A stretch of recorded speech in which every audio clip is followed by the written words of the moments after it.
This is a great exercise to stabilise the ankles, to open the bones of the feet, and then to close the bones of the feet. We need adaptability and responsiveness to the feet for us to walk and run in space. So I'm going to turn sideways on.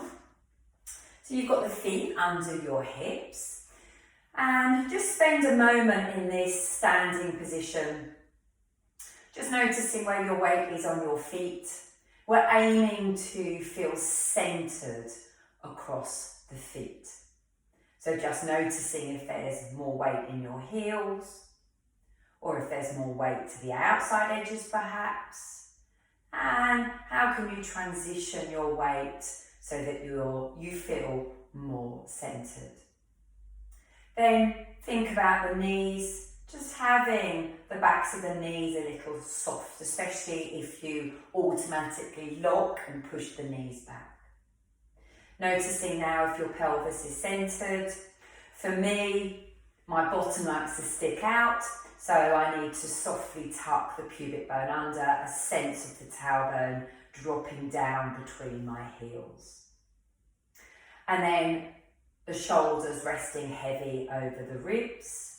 Do you need to soften the ribs down, or maybe lift the breastbone up?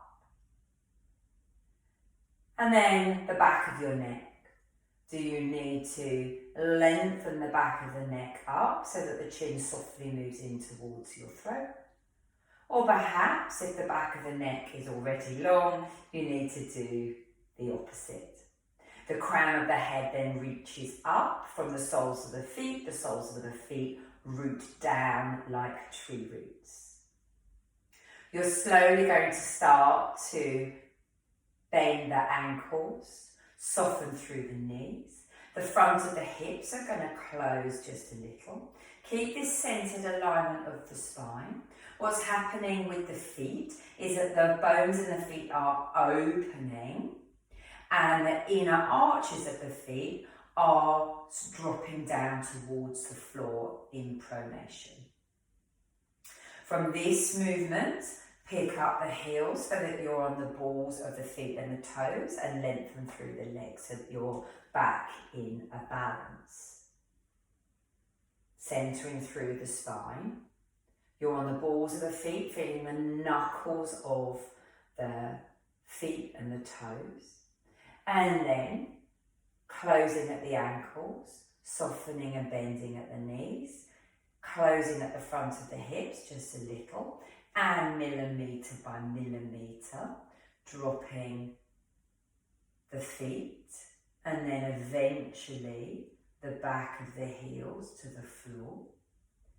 Press through the feet to lengthen the legs, pick up the toes, stretch them. So pick up the toes, open them beautifully wide.